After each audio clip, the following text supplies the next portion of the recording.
Philippine Christian University. Ano?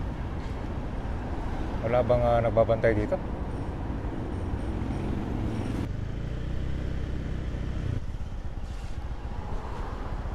Yari na to. Ito yung itsura niya dati. Malapit sa kulan to Asian eh.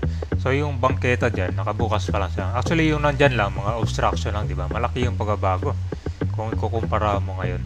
So itong pupuntahan natin, dito yan sa Escoda area ng Manila. So ito naman yung barangay area natin. Pakita ko sa inyo yung sitwasyon na tinayuan itong hall.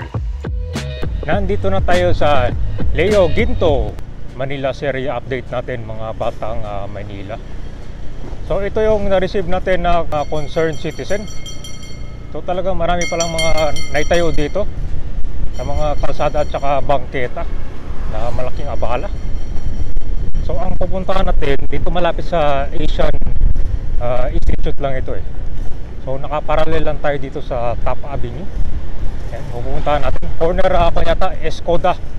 Yan yung pupuntahan natin ngayon. So ito na yung Quirino, papuntang Top Avenue, itong kaliwa.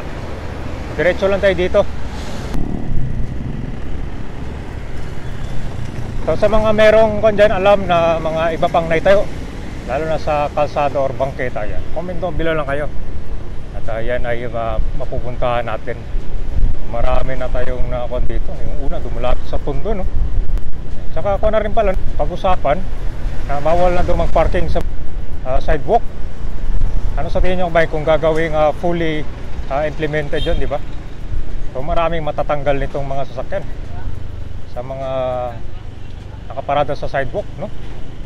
Matagal na problema na talaga yan. Parang gagawin yata nila partial muna. Pero ang iba naman gusto nila talaga fully implemented. So ito malapit na tayo sa ating destination. Escoda eh.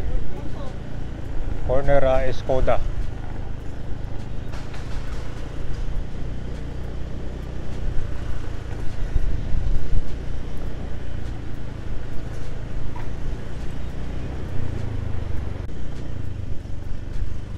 Hanapin natin ha. Ito yung hanap serye natin. Ako yari na. Ito yung ayaw na yun. Tingnan mo. Yan yung yari kapag yung bangketa ka ba yan kapag napabayaan siya. Tingnan mo yung ginawa nila dito. Grabe, mga block-lock pa oh. Ito bagong nadaanan ng MMDA yan. Nako, di mas lahat yan.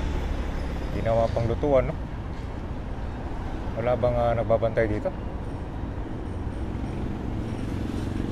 Grabe naman yung malasukas yan, di ba? Ito meron po mga sampayan.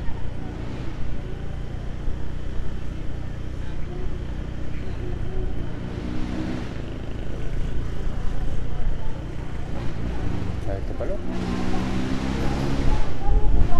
Grabe pala.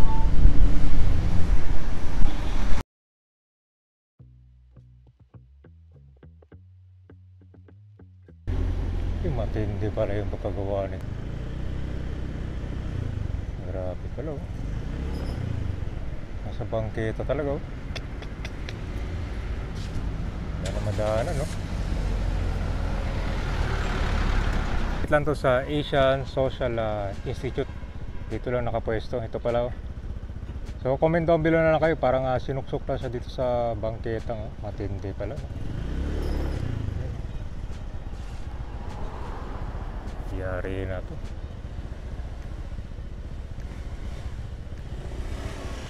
Tignan mo yung pinagkaiba sa kabila, di ba? Malawak yung bangketa. Ito po talaga.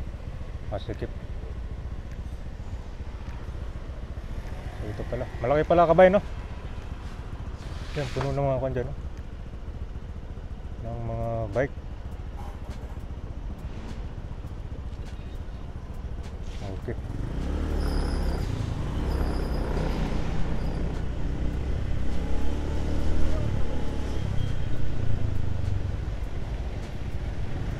Escoda Street. O,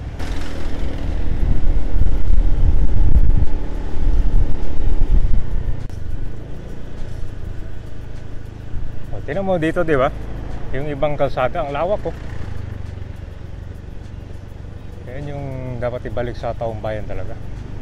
Mahirap talaga maglalakad kapag nasa kalsada ka.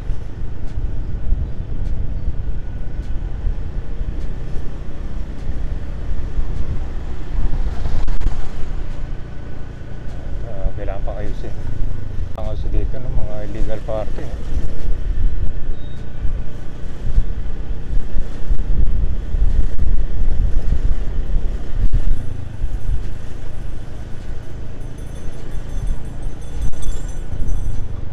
So kasama sa i-update natin itong Taft Avenue.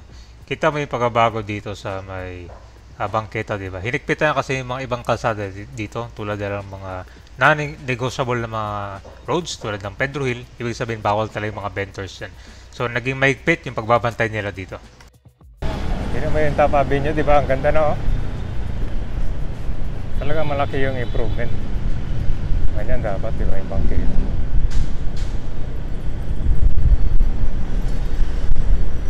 Dati puno ng mga kanyan, vendors, di ba? Ngayon, malinis na. Saka malawak. Yan po yung itsura nitong bangketa ngayon. Grabe, halos paubos na yung mga bangketa at marami pating makikitang mga ganito na hall nakatayo mismo dyan. So yung mga tao dito wala nang madanan. Isa rin sa problema na nakita nyo dito yung bangketa. Di ba kita mo yung sa kabila, pinuntahan natin. Ginawang kwarto, may mga lutuan pa, di ba? May malupit. So bukod dito sa pagsasayos kabay na kailangan talaga ibalik yung sidewalk niyan. Di ba napabalitaan nyo na bawal na magparking sa mga sidewalks. Mas maganda siguro kung i-fully implement nila yon para ramdam talaga yung pagbabago dito sa Manila. So naging kuha na talaga to, habit yung pagkukonstruct nila dyan. Marami pa din nakikita dyan at marami pa tayong abangan dito na mas ganitong senaryo.